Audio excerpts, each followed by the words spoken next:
안녕하세요. 11월 22일 월요일 새벽입니다. 하나님 은혜가 이 시간 우리와 함께 하시길 간절히 소망합니다. 하나님께서 오늘 우리에게 주시는 말씀은 사사기 9장 46절에서 57절의 말씀입니다.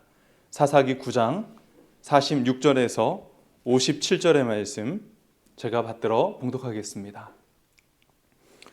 세겜 망대의 모든 사람들이 이를 듣고 엘브리 신전의 보루로 들어갔더니 세겜 망대의 모든 사람들이 모인 것이 아비멜렉에게 알려지매 아비멜렉 및 그와 함께 있는 모든 백성이 살몬산에 오르고 아비멜렉이 손에 도끼를 들고 나무 가지를 찍어 그것을 들어 올려 자기 어깨에 메고 그와 함께 있는 백성에게 이르되 너희는 내가 행하는 것을 보나니 빨리 나와 같이 행하라 하니 모든 백성들도 각각 나뭇가지를 찍어서 아비멜렉을 따라 보루 위에 놓고 그것들이 얹혀 있는 보루에 불을 넣음에 세겜 망대에 있는 사람들이 다 죽었으니 남녀가 약 1000명이었더라.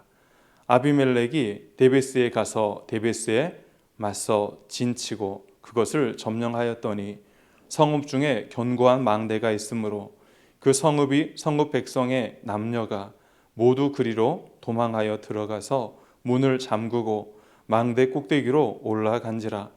아비멜렉이 망대 앞에 이르러 공격하며 망대의 문에 가까이 나아가서 그것을 불사르려 하더니 한 여인이 맷돌 윗짝을 아비멜렉의 머리 위에 내려 던져 그의 두개골을 깨뜨리니 아비멜렉이 자기의 무기를 든 청년을 급히 불러 그에게 이르되 너는 칼을 빼서 나를 죽이라. 사람들이 나를 가리켜 이르기를 여자가 그를 죽였다 할까 하노라 하니 그 청년이 그를 찌르매 그가 죽은지라.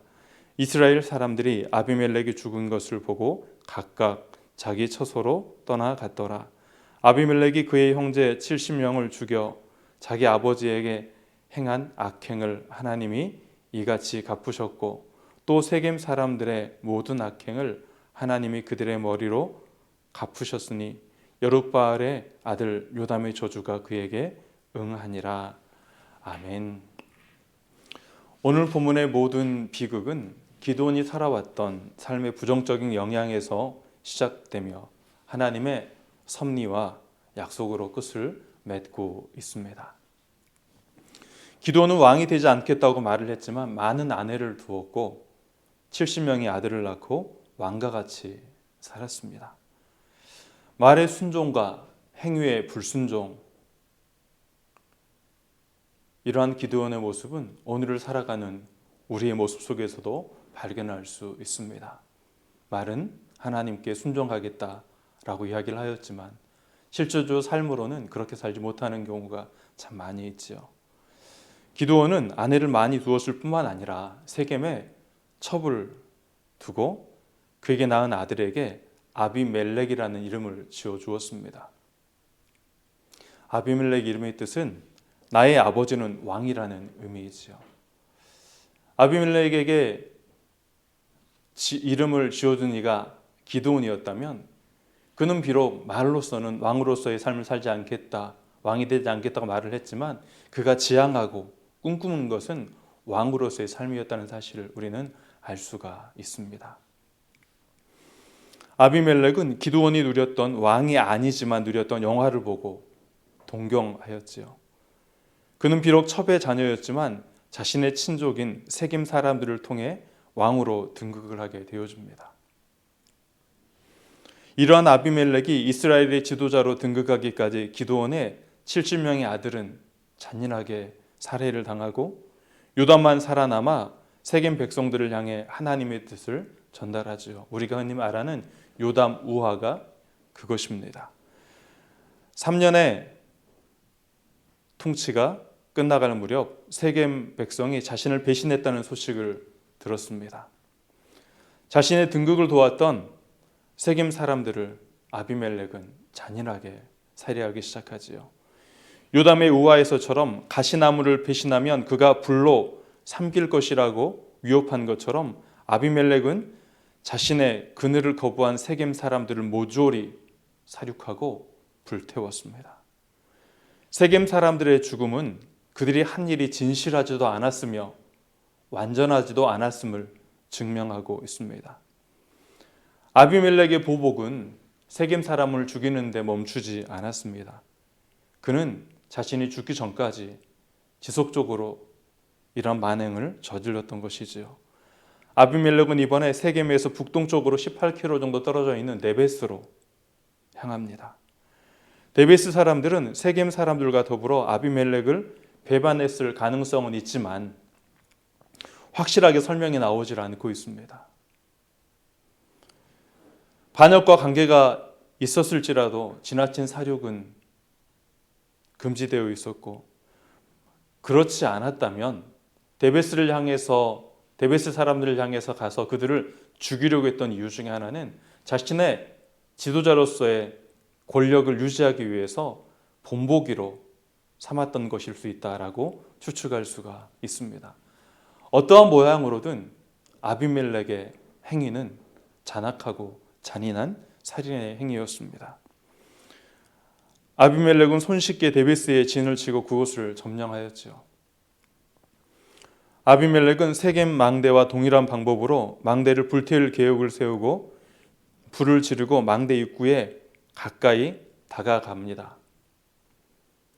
그때 망대에서 망을 보던 여인이 맷돌 윗짝을 던지고 그 맷돌에 아비멜렉은 머리를 맞고 죽임을 맞이하게 되어집니다. 아비멜렉이 했던 잔악한 행위와 그리고 그 행위에 비하면 그의 죽음은 너무나 초라하고 허무하게 끝나버리는 것 같습니다. 아비멜렉의 죽음 이후에 이스라엘 사람들은 각각 자기 처소로 떠나 일상으로 돌아갔다라고 말하고 있습니다. 이제 가시나무로 상징되는 아비멜렉의 죽음으로 남은 백성은 가시 그늘과 불의 공포에서 벗어나게 되었습니다. 아비멜렉의 통치의 특징은 공포 정치였다라고 이야기할 수가 있죠. 아비멜렉의 나를 짧게 하신 것은 이제라도 이스라엘 백성이 하나님을 찾고 그를 섬기는 백성이 되도록 하고자 하시는 하나님의 깊은 의도가 있었다는 사실을 우리는 발견하여야 합니다. 고난과 악한 것들이 없을 수는 없지만 하나님께서는 보고 계시며 그러한 것들의 날들을 짧게 하여 주셨다는 사실입니다. 아비멜렉과 세겜 사람들의 죽음을 하나님은 악에 대한 심판이라고 말씀하십니다. 이복 형제 70명을 모두 죽였던 악행의 심판으로 아비멜렉은 심판을 받았습니다. 또한 아비멜렉을 도와 기드온의 무고한 아들을 죽이고 그 죄인을 자신들의 왕으로 세운 악행의 심판으로 세겜 사람들은 심판을 받았습니다. 하나님의 섭리 아래 선포되었던 요담의 저주가 그들에게 임하였고, 이 모든 일은 하나님의 진실함과 완전하신 계획이 드러났다라고 말할 수 있습니다. 하나님 없이 사는 삶은 결국 자기의 소욕대로, 자기가 옳은 대로 살게 되어지지요. 그러나 하나님이 보이지 않는다고 하나님은 우리의 삶을, 우리의 행위를 보지 않는 분이 아니십니다. 우리의 삶은 하나님 앞에 명백히 낱낱이 다 드러나게 되어 있습니다. 아무 일도 일어나지 않는다고 해서 잘못된 행위를 묵인하는 것은 절대로 아니죠. 하나님은 사람의 악행을 반드시 심판하시고 행위를 따라 보응하시는 공의로우신 분이십니다. 욕망을 쫓아 살지 말고 하나님의 정의와 공의를 구하며 살아가시길 바랍니다. 또한 불의한 권력은 영원하지 않다는 사실을 기억하시고, 하나님은 이러한 불의에 영원히 침묵하지 않으시며 하나님의 때, 하나님의 방법으로 분명하게 심판하십니다.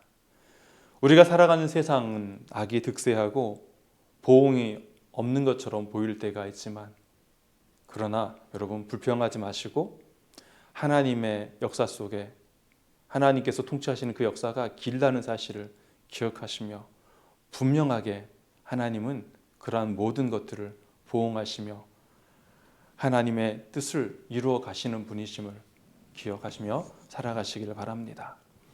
오늘 우리는 하나님의 평화를 누리며 살아가곤 하지요. 기드온이 누렸던 평화의 시기가 40년이었습니다. 이 40년은 하나님의 사랑과 자비의 표현이었지 기드온의 선함과 의로움 때문이 아니었습니다. 우리가 누리는 하나님의 평화가 우리의 삶 속에 있을 수 있습니다.